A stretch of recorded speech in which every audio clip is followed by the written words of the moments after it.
सरकारी दफ्तर के सरकारी कमरे से नोट ही नोट्स, उस पर कुछ नहीं बोली कांग्रेस पार्टी। बहरहाल जनता जानना चाहती है, पूछता भारत।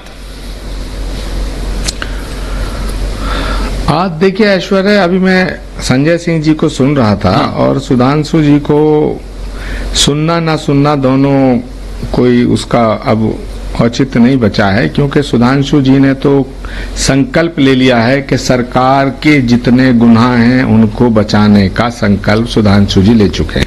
अच्छा। सुधांशु जी जो भी बात कह रहे हैं या जो कहेंगे, उनका तो सीधा सीधा एक ही लक्ष्य रहेगा कि किसी भी तरह से देश की जनता को ये बताना कि भाई भारत में 9 साल से जो हुआ है ये कभी नहीं हुआ।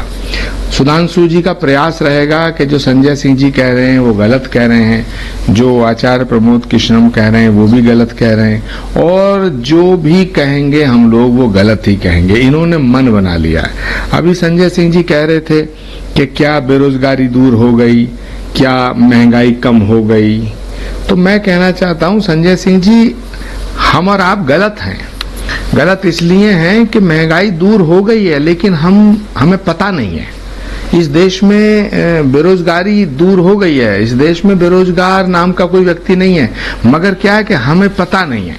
ऐसा कहा जाए, मैं ये कहना चाहूंगा कि इस देश से आतंकवाद खत्म हो गया है, लेकिन हमें लगता है, मैं कहना चाहूंगा कि माओवाद भी खत्म हो गया है, लेकिन हमें लगता है, क्योंकि हम सरकार के दुश्मन हैं, क्योंकि हमें मोदी जी की हर बात में हम विरोध करना है, हम मोदी जी के दुश्मन है जैसे। अरे भाई, बीजेपी वालों से मैं कहना चाहता हूं कि इस देश में अगर महंगाई है तो वो सबको है, बेरोजगारी है सबको है। आतंकवाद आपने कहा था हम खत्म कर देंगे, आतंकवाद खत्म नहीं हुआ, माओवाद खत्म नहीं हुआ, नक्सलवाद खत्म नहीं हुआ। तो आपने पता नहीं क्या क्या कहा था। एक वादा अगर हमको याद दिलाएं हम तो बात अलग है, लेकिन कितने वादे किए। चलो उन वादों पे भी पानी फेरो, धूल डालो। अब मुझे बताओ भविष्य में क्या करोगे। अभी आपने 2000 का नोट बंद कर दिया, हम पर तो 2000 का नोट कोई है ही नहीं। ये 2000 का नोट चलाया क्यों था? मुझे सुधांशु जी बताइए, बहुत ईमानदारी से बताइए कि फैसला किसका था ये? 1000 का नोट बंद करके 2000 का नोट लाए हो। 1000 का नोट इसलिए बंद कर रहे क्योंकि रिश्वत में 1000 की जो गड्डी है वो 1 लाख रुपए एक पैकेट में आ जाता है, 1 करोड़ रुपया एक छोटे से थैले में आ जाता है। तो उससे तो 2000 के में तो और छोटा हो जाएगा साइज। 2000 के नोट में तो 2 लाख की गड्डी जाती थी, 2 लाख का पैकेट बनता था, बनेगा। 1000 का नोट आपने इसलिए बंद किया कि ये बड़ा नोट बंद करो तो करप्शन पे लगाम लगेगी। ये लॉजिक ही नहीं था, ये फैसला ही अजीब था। अब मान लो आपने कर दिया कि 1000 का नोट बंद, 2000 का ले आए, तो मैं पहले कह रहा हूं ऐश्वर्या कि ये फैसला ठीक नहीं था और ये लॉजिक ठीक नहीं था।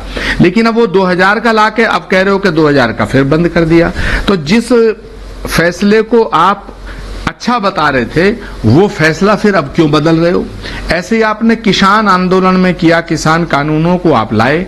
आपने 1 साल लगातार हर चैनल पे बैठ के हर नेता ने, हर प्रवक्ता ने, हर मिनिस्टर ने, हर चीफ मिनिस्टर ने, मेंबर पार्लियामेंट ने, गली मोहल्ले से लेकर के राष्ट्रीय स्तर के नेताओं ने ये कहा कि काले कानून नहीं साहब, ये तो गोरे कानून है, ये किसानों के हित में कानून है। अरे भाई, किसानों के हित में कानून है, आप ले आए 1 साल तक कहा, और ये किसान नहीं है, आतंकवादी हैं, ये उग्रवादी हैं, ये नक्सलवादी हैं, ये लेफ्टिस्ट हैं, ये खालिस्तानी हैं, ये सब आपने कहा।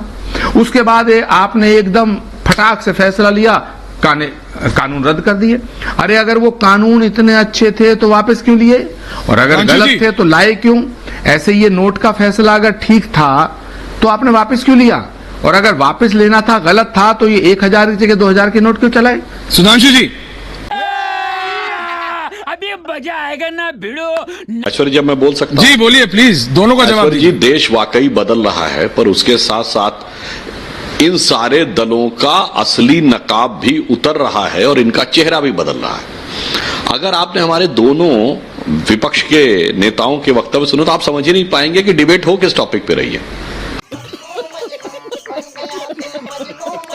अभी आचार्य जी ने कहा कि वो हमें सुनना ना सुनना बराबर है। मान्यवर, आप लोग अपने वक्तव्यों को सुन लें तो लगेगा कि जैसे वो रिकॉर्डेड होता है ना कि इसके लिए ये दबाइए, वो कई बार मोबाइल में कॉल करिए ना, dial 1 for this, dial 2 for this, तो दोनों के वाक्य, शब्द, बाकी विषय तो छोड़ ही दीजिए, एकदम सेम टू सेम है। और मुझे लग रहा है शायद नोट को लेकर ज्यादा बड़ी पीड़ा दोनों पार्टियों के मन में दिखाई पड़ रही है।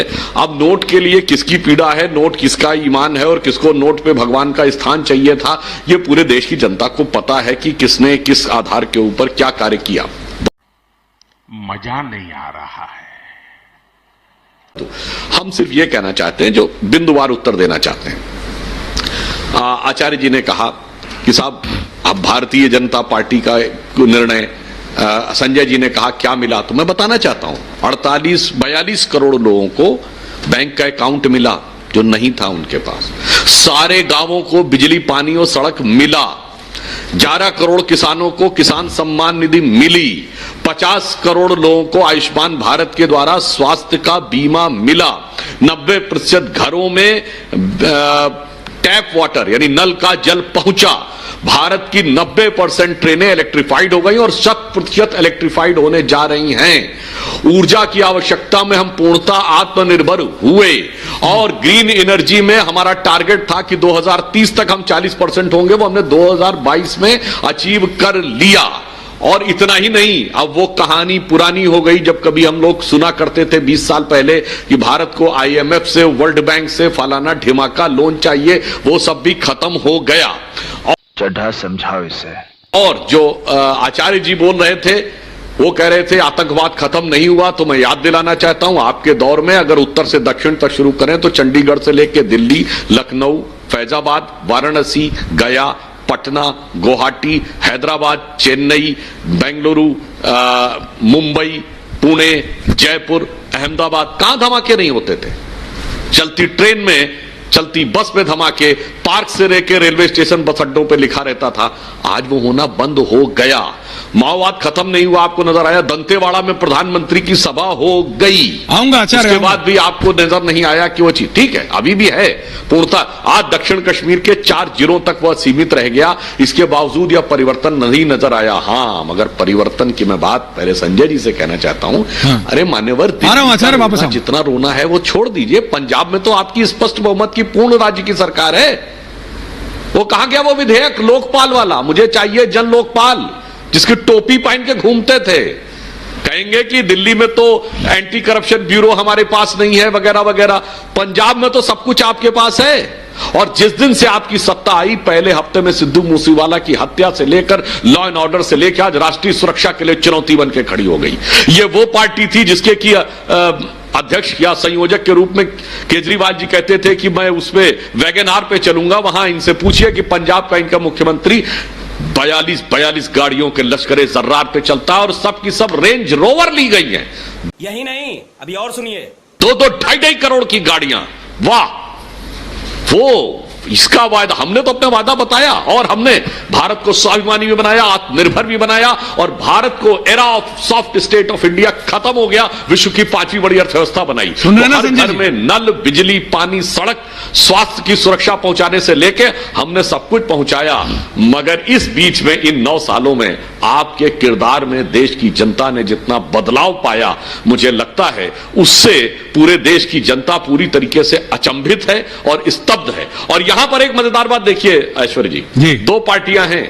एक आचार्य जिसका प्रतिनिधित्व कर रहे हैं, सबसे पुरानी पार्टी जो पुरानी धुरानी होकर धीरे धीरे फेज आउट हो रही है, और ये एक नई पार्टी है जो नई नवेली है, अजब अलवेली है। इसके अलवेले करामात देख के सब लोग पूरी तरीके से स्तब्ध और अचंभित हो रहे हैं। और ये वो पार्टी है जहां 27 अक्टूबर 2013 को केजरीवाल जी का ट्वीट है कि मैंने शीला दीक्षित जी के घर में 15 AC लगे हैं, मेरी रूह कांप जाती है, कोट एंड कोट, रूह कांप जाती है कि 40% दिल्ली के लोग जब झुग्गी में रहते हैं तो कैसे कोई मुख्यमंत्री 15 AC में रह सकता है। वहां 45 करोड़ की बहार देखिए और 15 कमरों में लगा हुआ 4-4 लाख का कमोड देखिए।